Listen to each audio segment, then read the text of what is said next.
Et j'ai le plaisir d'accueillir sur le plateau du 64 minutes Isabelle Brockman, bonsoir. Bonsoir. Et le docteur Robert Barouki, bonsoir. Bonsoir. Alors, vous publiez ensemble « Savez-vous vraiment ce qu'il y a dans votre assiette » aux éditions Solar. Isabelle Brockman, vous êtes journaliste, documentariste, vous êtes spécialisée dans des questions de santé et d'alimentation. Et puis vous, Robert Barouki, vous êtes médecin à l'hôpital Necker des enfants malades à Paris. Vous êtes professeur de biochimie à l'université Paris-Descartes et toxicologue à l'INSERM, qui est l'Institut national de la santé et de la recherche médicale. Alors, ce livre, c'est un an d'enquête, pour savoir comment on produit aujourd'hui en France des produits qui sont à la base de notre alimentation. Vous avez enquêté sur les produits, sur le blé, sur le pain, donc les œufs, le poulet, le porc, la viande bovine, le lait de vache, le saumon, la tomate, la pomme et la pomme de terre, donc tous des aliments de base. Et en lisant votre livre, on est au voyage du royaume, on voyage dans le royaume de l'agrobusiness et ce qu'on appelle donc ce que vous appelez les cocktails chimiques. Et ce royaume, c'est la France. Comment l'agriculture française s'est-elle transformée à ce point ? L'agriculture française devait répondre à un défi qui était de nourrir sa population. Et elle a vécu ce qu'on a appelé la Révolution verte. Et on a pu actionner plein de leviers pour augmenter les rendements, qui était le premier objectif.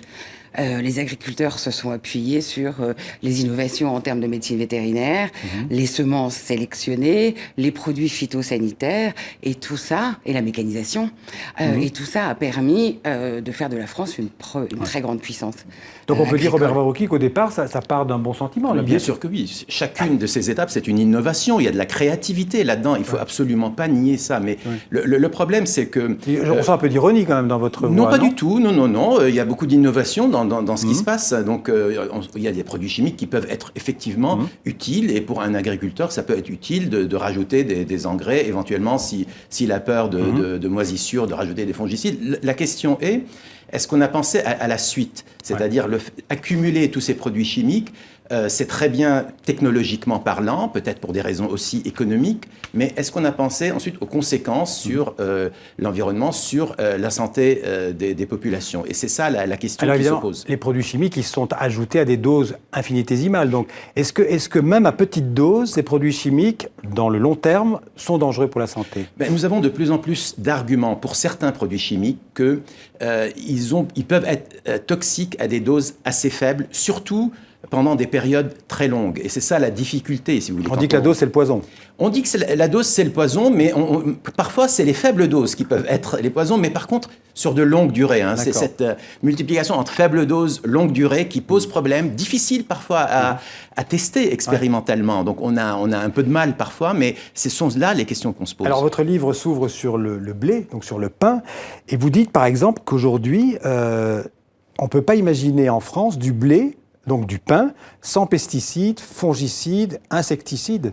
Oui, mais parce que de toute façon, les sélections chez les semenciers, pour mettre au point les nouvelles variétés, etc., se font sur la base de tous ces traitements. On n'imagine pas élever du blé, produire du blé aujourd'hui, à partir des variétés qu'on trouve chez les grands industriels, sans tout l'arsenal des hormones, de l'azote et puis surtout des pesticides. Et tout ça, on retrouve ça dans la baguette de pain qu'on achète le matin ? Il peut en rester, comme on l'a dit tout à l'heure, des résidus, des quantités extrêmement faibles. Mais si vous raisonnez par substance, cette quantité, vous allez pouvoir dire, avec les tests qu'on a, elle est très très en dessous des seuils tolérés. Mais ce qu'on oublie, c'est qu'on n'en a pas une, on en a des centaines et parfois...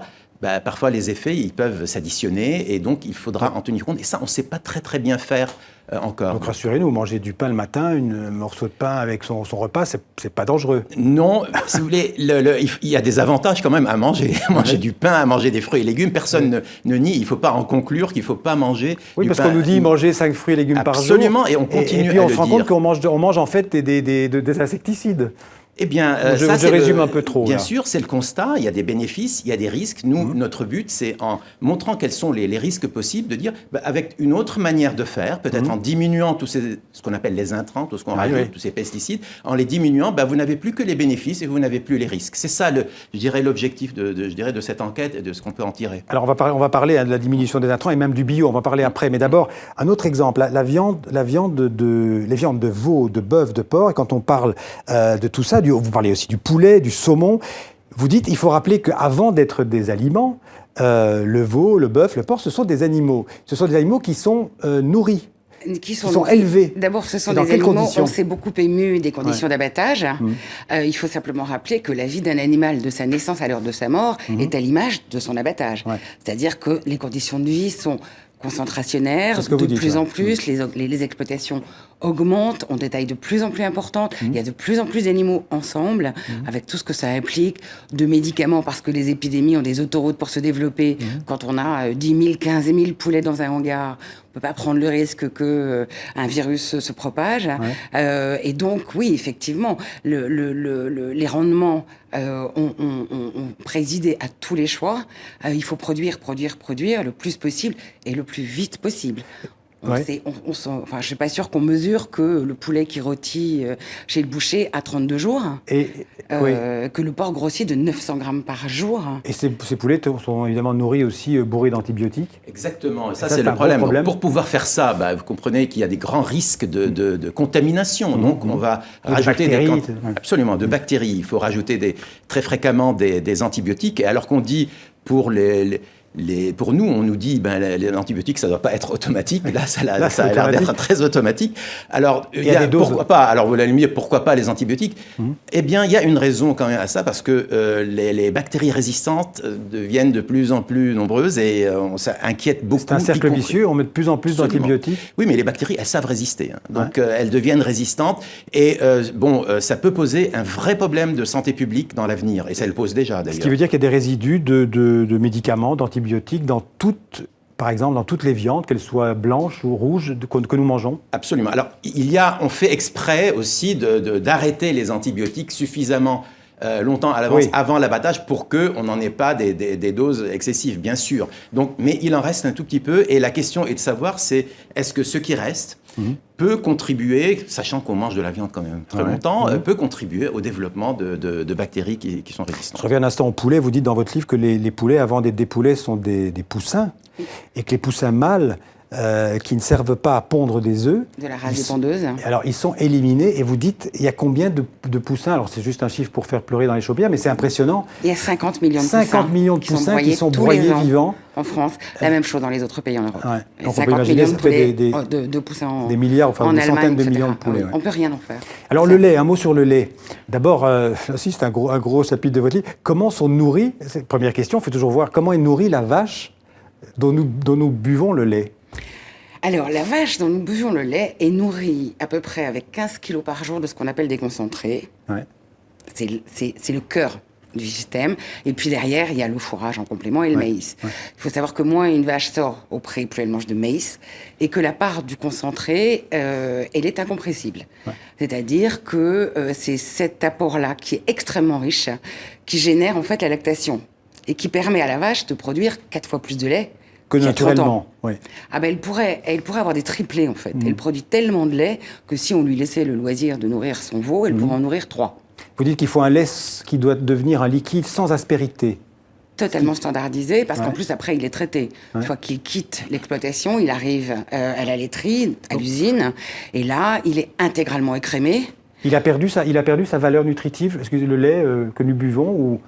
Il n'a pas complètement perdu, il ne faut pas non plus exagérer les choses. Il va garder une part de la valeur nutritive, en revanche, il en perd une autre. Mais bon, voilà, il faut quand même boire du lait, et c'est quand même toujours utile. Maintenant, un lait complet qui sort de la pile de vache, c'est quand même mieux sur le plan nutritif. On ne sait plus le boire. Je ne sais pas si vous avez essayé récemment, mais on ne sait plus boire ce lait-là, on n'a plus l'habitude. Alors on pourrait parler encore, on n'a pas le temps, des pommes, la pomme qui est probablement le fruit le plus traité en France. Avec la pomme de terre, qui n'est pas un fruit. Les deux cultures qui sont les plus exigeantes en intrants. Donc la pomme et la pomme de terre. Après le blé et la vigne. Les deux grands champions. On pourrait parler de la vigne, c'est le vin, c'est aussi une production française vraiment emblématique. Oui, et très très très gourmande en intrants, comme le blé. Et derrière, on a ex aequo les pommes et les pommes de terre. La France est champion du monde en matière d'intrants, d'ajouts chimiques. C'est ce qui se dit, parce que il y a quand même une production agricole assez importante en France, donc il y a une utilisation très importante et donc de pesticides et d'autres intrants, avec des plans gouvernementaux dont l'objectif est de diminuer ces pesticides notamment. Et on constate quand même que l'utilisation de pesticides en France l'année dernière a augmenté de 9%. cette année-là suivait 2 années à plus 5%.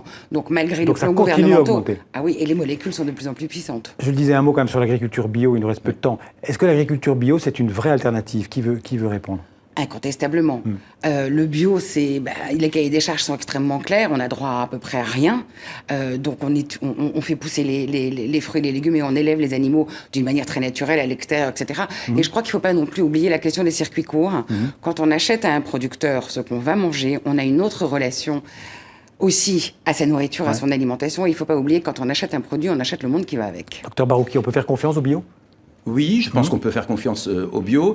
Et je veux revenir, je ne veux pas qu'on croie, si vous voulez, qu'il n'y a que des risques à manger une pomme ou à manger des fruits et légumes. Le message manger des fruits et légumes est toujours un bon message. Et vrai, il y a des bénéfices, comme je l'ai dit, et il y a des risques. Et le seul but, là, c'est d'essayer de diminuer les risques associés. Mais on a toujours les bénéfices. Et donc, si on diminue le risque avec le bio, eh bien, on est gagnant à plus d'un titre. Alors là, on a beaucoup parlé de la France, mais une dernière question, on peut parler du monde aussi. On imagine qu'au niveau du monde, cette agriculture, cette industrie agricole, elle a de beaux jours devant elle, puisque la population mondiale va encore augmenter. Voilà, donc ce que vous décrivez dans votre livre, c'est loin d'être terminé. C'est loin d'être terminé, sauf si tout le monde se lève et dit désormais je veux manger sain, naturel, je veux savoir ce que je mange. Une partie de la solution est entre nos mains. Une partie de la solution est entre nos mains de citoyens. Elle est aussi dans les mains de certains chercheurs qui essaient de trouver des solutions pour avoir une production importante, gardant les bonnes propriétés et sans l'ajout d'intrants. Donc ça aussi, il faut favoriser et on en fait des expériences comme ça en France. Et elle est aux mains aussi des pouvoirs publics qui peuvent prendre des décisions de restriction quand c'est nécessaire. En tout cas, pour tous ceux qui s'intéressent à ce qu'ils mangent, ce qu'il y a dans leur assiette, je renvoie à ce livre fantastique. Je le dis, en tout cas, c'est passionnant à lire. Savez-vous vraiment ce qu'il y a dans votre assiette? Donc aux éditions Solar. Merci à tous les deux d'être venus en parler sur le plateau du 64 minutes. Merci.